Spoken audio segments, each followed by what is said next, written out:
آية أني دوراني ناني. أعوذ بالله من الشيطان الرجيم. قل أغير الله أبغي ربا وهو رب كل شيء ولا تكسب كل نفس إلا عليها ولا تزر وازرة وزر أخرى ثم إلى ربكم مرجعكم فينبئكم بما كنتم فيه تختلفون. بسم الله الرحمن الرحيم، والصلاة والسلام على نبينا محمد وعلى آله وأصحابه وسلم تسليما كثيرا. سبحانك لا علم لنا إلا ما علمتنا إنك أنت العليم الحكيم. أستغفر الله الذي لا إله إلا هو الحي القيوم وأتوب إليه. اللهم انفعنا بما علمتنا وعلمنا ما ينفعنا وزدنا علما. biye araba suye hijriya bakele ani kemenani ani dinani ani fula shaharu shawwal minye sallincini kalo bisuinye watani nani nade miladi nasarau ka jate ba fula ani mugani kele sankalo duruna bisuinye mugani woro naye أمبي مسجد الرزاق أمبو كنو. أعوذ بالله من الشيطان الرجيم. قل أغير الله أبغي ربا وهو رب كل شيء إلى آخر الآية. نهاية لا ألا بافوني مسا من كرتالينو. قل يا محمد لهؤلاء المشركين بالله في غلاس العبادة له وتوكل عليه. محمد أفوني مشركوية منوني فلان نفر على بطولا أني ويه فلان نفر على كقود على ويه فلان نفر على وفنلا أفويه أغير الله أبغي ربا يالا على تنا نكو نيني koke alaye koke bato fenye ka ala toyewa la nyini yede ntoke ay atulubu rabba shiwahu yala neka tigi wore nyini nyire la minti alayewa wa huwa rabbu kulli shay ala de fembe tigiye ala de fembe da ale de kamara be fembe ka ale de kanyabar kambe fembe ka يريبني ويحفظني ويكلأني على من بلمو على دبني تنغابين كلوشي ويدبر أمري على دبنك قبلتك أي لا أتوكل إلا عليه ما نيموني نتنك قد فويك ni alate ntenka قد فويك ni alate ولا أنيب إلا إليه نتم يرسك كتفوي من علته لأنه رب كل شيء ومالكه بس على دي فهم بتجيه على دي فهم بمربغي وله الخلق والأمر دالي على دي تاي نعمر كوني على دي تاي ففي هذه الآية أبني آية لا الأمر بغلاس العبادة والتوكل abinni aya kono hada made jo ikabato kalashi ala kilempewye ikikakko da alaka ni aya yode ira hada made ki kabato beke alaye kabato kalashi alaye ikakko da alaka ala kilempew aya min temena ni aya nye oyemunyira bato ka kalashi alaye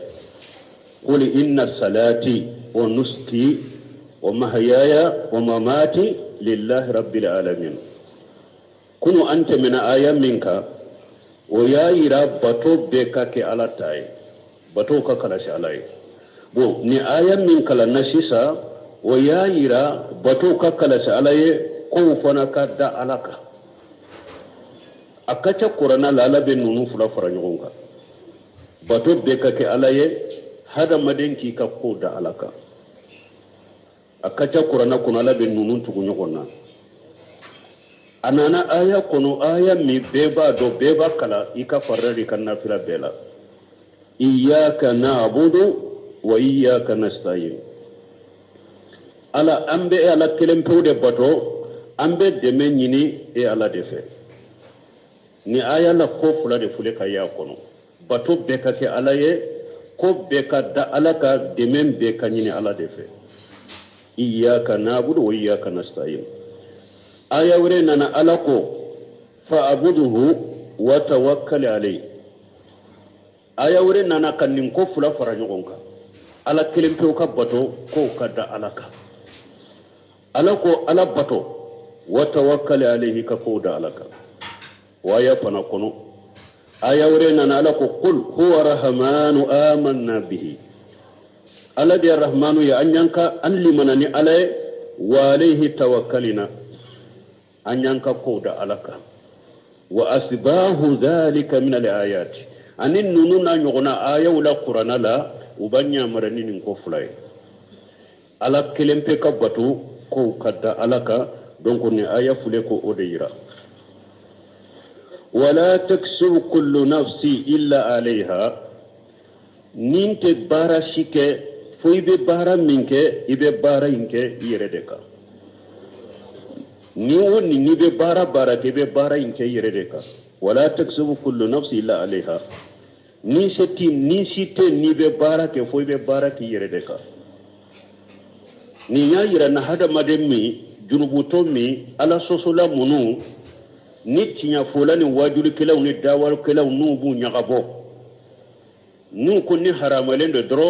ale bi nyagabo ko kinyana ki nyagabo naye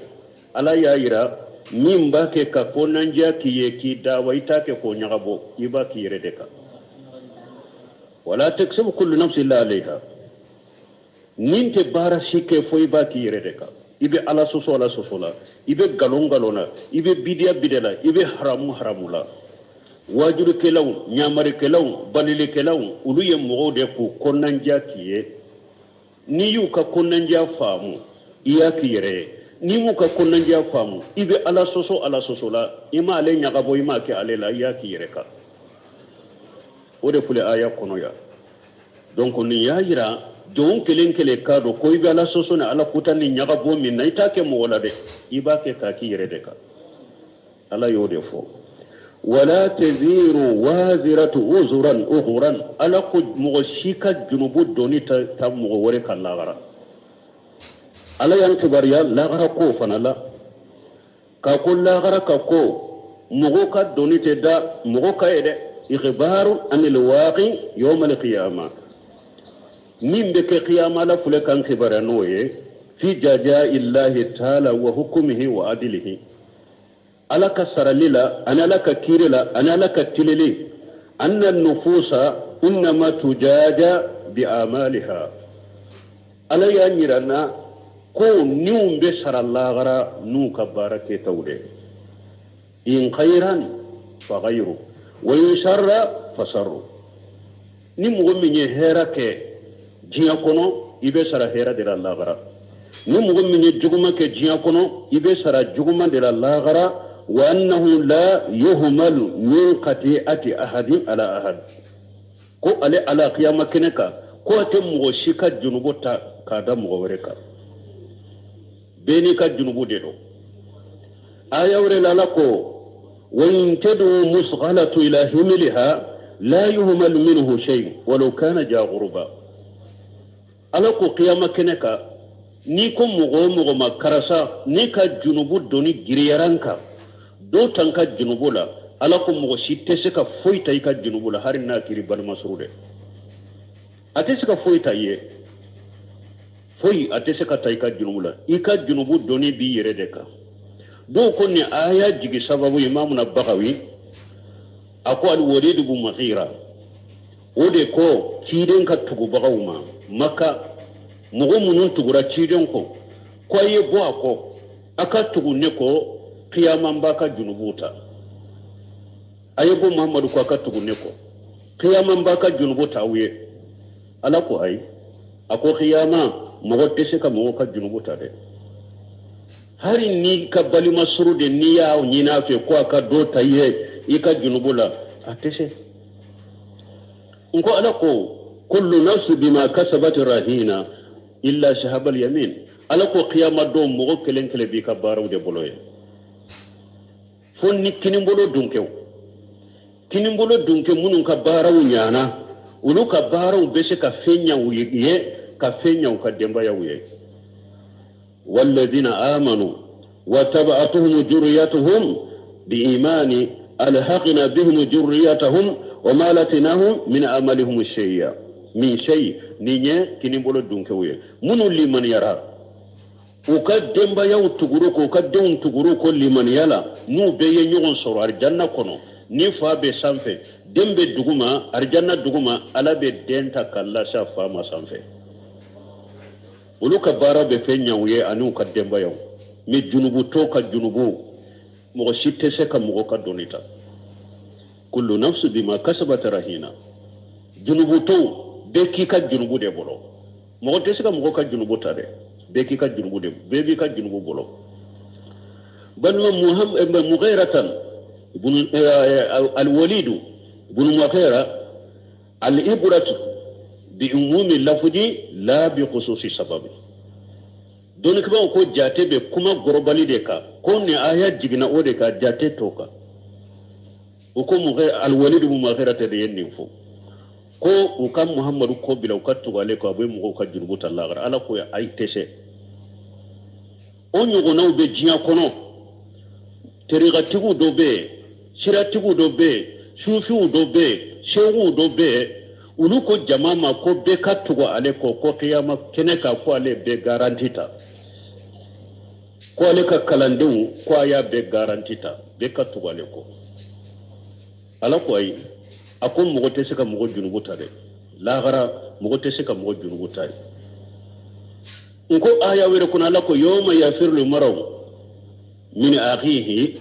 wa ummihi wa abihi wa sahibatihi wa banihi likulli imri minhum yawma yasanu yughni ala ko yawmal qiyamah do ko hada madembe boli balimanye ibe boli fanye ibe boli banye ibe boli musonye hada maden kelen be qiyama keneka kunko bi bolo ko do bi bolo nimbi kariya kabo hada madun toma mugo min bolila abalimanye mugo min bolila afanye mugo min bolila abanye mugo min bolila denye o de beta jo kalandenya konne inka kalandun garantita mugo de be sika mugo ka donita foro be sene uye dutero be takaduma dube jo kaduma baumbe maraka duma ko ayenka garantita yomal khama do bendo arjanna kono ala ko mo sitte sega mo ka donita lagara ala ko aya wore kono ya ayyuhan nas ughsaw yawma ya ayyuhan nas taqu rabbakum waghsaw yawma la yajzi walidu an waladihi ولا مولود هو جاج عن والده شيئا إن وعد الله حق فلا تغرنكم الحياة الدنيا ولا يغرنكم بالله الغرور آية ولكن لكم هذا مدون آية سرات تجي على أكا سرات دونية دومي بانجي بغا تسكا فوينيا ديما ديم فانا تسكا فوينيا أبانجي بغا ما نينجانيا نما يكنا مرسا شيطاني كنا مرسا nuni alaka ayaw de qur'ana kono ako dente sika foynya yi bange baga lagara bange baga kona te sika foynya demma donc shehu ni karamo do de be sorowa ko e ka tiren ka tabulo bila ikala tabila alebe min ka tugun ne ko qiyamam bi ka garanti tambi ka donita o be sika ke tugon kasoron ko tiden min ye tiden dondola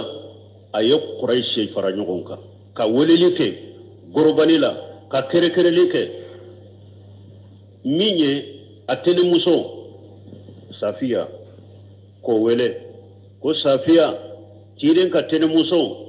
إن كجي نفسك من النار لا أغني عنك من الله شيئا أقول سافيا كيدن كتن موسو إيري كولوشي جانبا تاسما ما قياما نتسك فوينا إما يا فاطمة بنت محمد إن كجي نفسك من النار لا أغني عنك من الله شيئا أقول فاطمة كيدن كتن موسو iyere koroshi jahannaba tasuma ma qiyama ntese ka fonya ima donc na ya soro cide nyire ninfo abal masru ye kan ninfo ademu so ye niko atese ka fonya mo ma qiyama mo wore de bese ka do mo nya ku be fenya yewa alaka ayaw de fuleni jamana la ayaw yire nyini aya yire nyini aka cinya nyini aka dina nyini ko munun be jamana o kono ko do ko munun ni be haklina ma abi kono na fi ni se ko munun be nin jamana yin kono nimma ba ko munun be jamana yin kono adu yere ko ulu tilala ala soso se ulu toro tuguni ko ulu ka ko banna ko ulu be mo wore de makara ko ulu ka ko banna be mo wore de makara bana mo nunu nye ko ye ko munu ne qur'ana aya uteta unu ciden hadisa uteta la gharabeni kunko beni ka junubu mo te se ka mo ka junubu tabe me min tabali aya donana wala yahmiluna asqalahum wa asqala ma asqalihim wala yashaluna yawm alqiyamati amma kanu yaftarun ni aya ane o aya ni aya te nyoko nguli aya were kuna lako ubu ka junubu donuta ube mugoweru ka junubu donita uyereka yomal khiyama do tumbe galon tige minna jiya kono nebu nyin ka bela ayetu gun ko mbawka kunkota nenin ka kalande khiyama do mbudo arjanna kono ala ko tumbe nin galon tige minna jiya kono lagara mbu nyin ka epi ibu yereka junubu donita ube mugoweru ka junubu donita kada uyereka fana oni ni ayate nyugo ngulile okore munye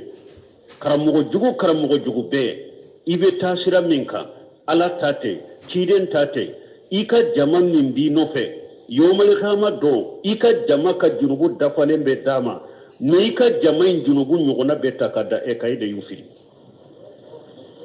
karamugo jugu be jama kulu bi nofe qiyama ika jama imbe junubu min soroni ede sa kera sababu ye ku fili uka junubu nyogona betta e kallagara parce que de kera sababu ku fili wala yahmiluna asqalahum wa asqalan ma asqalihim wala yashaluna yawm alqiyamati amma kanu yaftaruna ningalon tige min be jiyan kono bebe nyinin kitala lagara jama niya fila bi no fe yado be wasonu jama doy nka jama kacha nka jama be jiyan fambe ni o jamai nute ala taka imu bla chiden taka yu filire ibe wasoni jama min ne qiyama jamai be ka junubu nyogona bedda eka ubu ka junubu suru ka junubu nyogona bedda eka amma ya hari salafu salihu munun tumbe ala taka utumbe tawhidika utumbe sunnaka karamo do temena salafu la na ka kalandu jama min ba lame nut ewa u chayara kateme mogonani kadro abe wuli tanke ubeshira nuka kalanden temena mogonani kadro ube wuli majlisila tanke ubeshira ni kallame baga chayara ka jama chayara kanka shirai kanka jorode parce que numu bil ala taka imu bila chiden taka ni yukera sababu ku fili ube junubu soro lagara nyogona be daika cinya tuku sirana jankaw munun be galonka abe wasoni jama min ta ala taka jama min ta ciden taka qiyamu doni be da auka waye ayai ciden ka hadisa fana nana abu hurairah ka hadisa akum man da ila huda kana lahu min al ajr misl uzuri man tabi'ahu la yanqusu dhalika min uzurihim shay'a wa man da ila dalalati كان عليه من الاسم مثل آثام من اتبعه ولا ينقص ذلك من آثامهم شيئا في صحيح مسلم ciden ko ni mugo min kera sababu ye mugo wele kata kandama mugo munun birala kanda sirayinka nu be barake ni kanda yinye ciden ko be baraji soro o baraji nyogona be da ema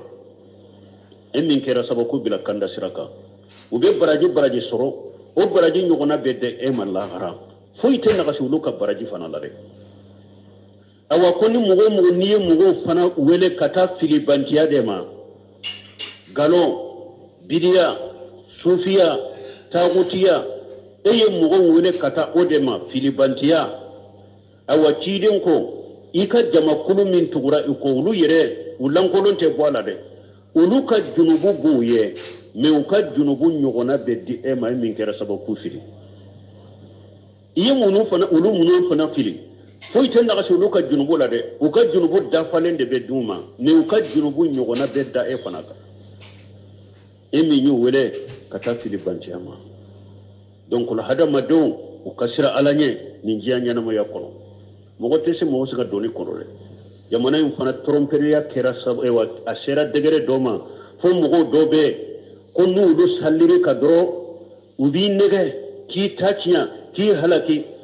ka fo ka mogo manin ko banna karasa sallira ka be arjanna kono arjanna yode na ya soro dade be arjanna di mogo ma autar janna soro yahudani nasara bulo وقالت اليهود لن تدخل الجنة إلا من كان هودا أو نصارى يهودين كم وشيتة أرجانا نيمك يهودي نصارى كم وشيتة أرجانا نيمك نصارى ألا كتلك أمانيهم أكون نياو يرد قالوا نياو ياتيغا كنا كافو أرجانا يودي ألا إن سليات الله قاليا ألا كواليك فير في أرجانا كواسنوكا جلد دابرة أرجانا دي مغوما كوي ko karasa sallira karasa ciden sallira abdullahi ibn ubeka abe jannaba dembe duguma ciden sallira ka asu donnen ko fe ka joka do kai me ala ko ciden ma konni na nyogona na sara bite minen ko fe kana sallaka o kafirani ala re sara u fasiglama innal munafiqina fi dirkil asfali minan nar abdullahi ibn ubeka jannaba dembe duguma ciden sallira ka abe jahannaba dembe duguma amo sempulu na soro aw bolo konni wo sallira mo min kadaro ko abe arjanna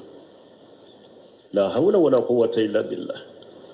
wala tadiru waziratu uzra ukhra mo site mo ka junubu donita allah rabbeni ka kunko do beni ka junubu do me yikera sababu we mo nu fili koni ulu ka junube dai kare me ka junubu inte dai kare o ka junubu da falen bu yere me anyona de be da eka parce que mogo do kana mere ko mogo te mogo ka junubu donita ala fana ko bo ewa u ka donita o be mogo re donita ay mo tigi ka junubu ta de u ka junubu nyogona de daraka yi mogo min fila ka junubu da falen ba ya qiyama de na nyogona de be da e ka parce que kera sababu ya fili ima ka junubu ta de aka junubu da falen ba bola nyogona de daraka summa ila rabbikum marjuukum o kofe abe sagi kata tigi ala de ma qiyama فينبئكم بما كنتم فيه تختلفون أو تنبنيون سوسوفين وفي النجيان كنوا لا على بيتا أكبرنا به نيون سوسو بجيان كنوا يا يارو تيا كوني دوني depuis جيان يري كنوا على كن نيون سوسو أنكن كسادي كتايرو ما يو يرانا فإن تنازعتم في شيء فردوا إلى الله ورسوله جيان نيون سوسو ala ko naye nyugo soso minna aya sage kata qur'ana ma alama ani cide ala yitaye qur'ana ye ciden taye akwatulen ko fe aka sunna sahale jiya nyugo soso bayoro ye ode qur'ana ni sunna tabulu chama mimbe jamana kono fili mimbe jamana kono manka mimbe jamana kono nyugo soso mimbe jamana kono na ya sur ala ye min fo anyoke an sagira kata qur'ana laje min tabe qur'ana kono an ko ta min ta qur'ana kono an ko bila an sagira kata ciden ka sa sahale wonna ni mbu kono ambe ko mina ka barake no min ta da salan ko toy si samba soro so solibewa bembe ke kelen kawo aw jinya ala ya sagi kata qur'ana ni sunna de e wallahi gara ayere babbe tafo antum be nyugo so fingo fenna yomal khamado ala aw be sagi kata ala de mawtum be nyugo so min ala ba kibarana be min ta ye cinyaye ala be eka cinya foye abika cinya sabatai wodi ato ala ko ayawre kono qul la tushaluna amma ajramuna wala nushalu amma tamalun an ye junubun min ke aw te ɲinin ka o la aw fana junubun min ke an te ɲinin ka o la qul mahamura fu ye yajmau baynana rabbuna summa yaftahu baynana bilhaq an tigi ala de ban be fara ɲɔgɔn ka kiyama o kɔfɛ a bɛ kiiri tiga ni ɲɔgɔn cɛ ni tiɲɛ ye wa huwa alfattahu alim kiiri tigɛla ɲuman ye ala de ye dɔɔni masa de ala ye kiyama ala bɛ bɛɛ ta fɔ karisa e tun bɛ kanda kɛ e tun bɛ tiɲɛ kan e ka taa janna karisa e tun bɛ fili de kan filibantiya taa jahannaba kiyama ala bɛ bɛɛ ta fɔ ye a tun bɛ ɲɔgɔn sɔsɔ min na وهو الذي جعلكم خلائف الأرض ورفع بعضكم فوق بعض درجات ليبلوكم فيما آتاكم إن ربك سريع العقاب وإنه لغفور رحيم وهو الذي جعلكم خلائف الأرض على دي مسائل ni aye awke nona bilaye dugu koloka mogo do de tumbe dugu koloka ala hadama dewunke jamakulu minulu ka wakati bano bora dugu koloka jamakulu wore be bilawno la fokata jawle ala de yake nyugo nona bilaye dugu koloka warafa ba'dakum fawqa ba'di darajati ala ya awta nyugo ka ya ka daraja korta nyugo ka fasamanta nyugo ne jogo wula garjage wula nyuma nyawa nyalila juguya la ke ye chogola dan chogola noni ya wula ala de masana ya ufasa manta nyona ala yokena ka hikima de aya wure qur'ana kun nahnu qasamna bainahum isatahum fil hayati dunya akunni ala de masaye nyedan fe nyaka balo tilani nyogonche ninjiya nyanamela ni ala de masaninya balotila ani nyogonche anaka garjagu warafana ba'dakum fawqa ba'di darajat nyan kurta nyogon kafana ni daraja chamaye li takhija ba'dukum ba'da sughriya puru aka kolo nyogonye ni ala tunye beke setigiye jombe jonka barake ni be tun kera fantaye jombe la bara la na bese ki sara ni bi ka baloso ala yan korta nyogon ka kan fasamanta nyogon no pour an ka kolo nyogonye unzuru kayfa faddalina ba'dahum ala ba'd ala ko ayawre kono akoy kallaje ni ala ya fasamanta hada madon fasamanta nyogon ka togomi wala li akhiratu akbaru darajati wa akbaru tafdila mais lahara daraja korta ni mugo minye korta soro isan fe lahara ode daraja baye ode fasamanta min kabbo ko sobe jinya hada madum be nyogonye mais lahara ni mugo minye daraja soro isan fe ni mugo minye san fe la soro lahara san fe la soro de san fe la soro de ode daraja kabo kateme jinya tay ode fasamanta kabo kateme jinya ka korta ine me jiala ya ukorta pour nimbe koye munye kawula jarabi ni mo min kera setigiye ika setigiya kono na yala ibe sekala barkada ube te sekala barkada ni mo min kera fantaye ika fantanya fana kono na la yifana la jarabi ibe sekala sabalu ube te sekala jarabi la jarabi kuno wori ya to ko liyebulu wakum fima ataakum aw fasaman tera nyogonka pour kawula jarabi min dirawma kawula jarabi o kono نيما من دير أوما كولا جربي ليغتبر الخني في غناه شيتي على بالله جربا كشيبا يكونو ويشاله عن سكره تيامدو أباني نكا بركة دالا على يمين كشيتي على إلا جربي ده قياما شيء من ديريما يبني نكا لادي يا ليا بركة داني على وبما بركة دا والفقير في فقره ويشاله عن صبره fantan fana ala bi yike fantai kila jarabi ka fantaya kono de qiyama ala bi fana nyinin ka ya hala nyila jarabi ni fantaya minye sabrida korwa ube masabala koro ifana be nyin kanina anana abashid lo qudri bolo ako ciden ko kisiri nema baka inna dunya hulwatun qadratu ko dunya jiya fule akadi abinkene mado fana wa inna allaha mustaghlifukum fiha alaw ya aw kenuna bilaye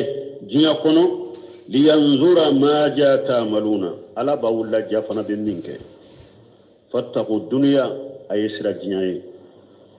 hada madun ayesra jiyaye de cide nyode fo nin jiya men fula kono la jarabi sode do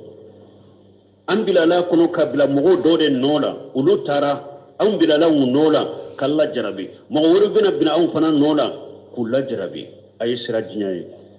foi majugo ademma ka jiyabo wodi ato ali ibn abi talib dondola ako inna dunya qadirata halati mudibira wa inna al-akhirati qadirata halati muqbila likulli wahid minhum banuna fakunu abna'u al-akhirah wa la takunu abna'u ad-dunya al-yawm amalu wa la hisabu wa qad hisabu wa la amalu ali ibn abi talib ko ako jiya ya labbe awulila aya kodi atato de do akon lagara ya labbe awulila aya nyeshi anatodo awa ku fula be dewmbu bolo dewmbe jiya bolo dewmbe lagara bolo akwa aye ke lagara dewnye akana ke jiya dewnye de bi jiya nyana may na bara de be ya folo korosilite ya me lagara fana korosili de be barate fattaqu dunya ay sira jiya ye wattaqu nisa akasira musawne fa inna awwala fitnati bani israila kanat fi an-nisa'i bani israilan kan la jarabi fulani fitna fulani ni suru kadina la sababu ye musode ayo suru ni musokore ni hadisa be muslimu kono nin ko fula ciden ko hada made aya kam man to mbagdo an kasirune awa silamiya juguni silamu juguni ala juguni dina jugu o fana ya do pikasi min ka giri ka dina kari ka jiya nin ko fula de do ka jiya masiri silamu ye koro ani ka do ewa silamu la ni muso fan felawe wodi ato ni kafiru laje ka bara beyede ka jiya de masiri ka bila silamu ne ka hada madon bila nin dinwala haru kallaste munun fule kana jamana ko silama jamana demokrati munun fule kana silama jamana unna laïcité beki sago fo nin kadi hiba ke cheikh sal fawzan ka keta wudobe pour kafiru ka jugu yamin be kata silamiyama kafiru jurone si baw ani kafiru doni ke baw ubake kam min fo silamiyaka aku do ko afriki kafiru do ko uka kuma ukono ako afriki ko lutilalo wala kaba ko kata arabu de la sisa ko min ye saudiya jamana uye ku nye sulu de meme afriki ku lutila law rakaba ko parce que min ye jeneya dolomi ku yo chari afriki ko banu lutachiana shaykh salih fawjan akonni kafiru kakkalau kala uka sebilu ni yu kala de ibu ka juguya bileya do kata silamiyama ko tila la afriki ko ni lakaba ku ye dolomi ni jeneya chari afriki kaba ku kata rabu de fe parce que ka dieu masiri silamau nye koro ka ewa musum bo so kono kubila bedewla kubila karewla ka finu fara kabola ku fara mugo ka banki kono ku fara mugo ka bara yorola ku fara mugo ka birola bara yoro muso fulani cekele ka soroye ube bara yoro nakira ce fulai fo muso kele ka kiya cela kafiru nanani nimbe parce que yado ciden ko akam manton ka siran nin ko fulade jiya muso ay sira ulone donc yo ka kelemina ko ode ka jiya mesri silamaw nye koro silamaw yerilla marahim rabbi allah hinna kelen mununa nu ote jiya kadi silamaw yereye kateme kafiruka muso ko ni fanfelate ya be bof hijabula ka bebila bedewni kare konola min yirebe kuma muso ka so sabati ka sisa min be kuma ko muso farikolo be ka sutura sisa jamana kono e to de ko dirgitateur ko intégrisi dictateur de do mogo bayu wolo horonde ye utu ka horonya la e ko ja ko ka bedo ka jonya de la ko dictateur de sa awa mogo ten ni fuye fana de munun bu yere dambe kata silamiya yere ma ku dambe kata kalama ku dambe kata sunna ma ni sunna karamuya ni sunna wajuli wulu yere de ben ni fuye ni ko muso kana wajuli ka arajo la komi cew muso kana botele la ku be wajuli ka komi cew muso kana tabani yoro la ku be wajuli ka wali cew talube kanna ko akasariya ka gele dictateur de do intégrité do kasariya ka gele karamo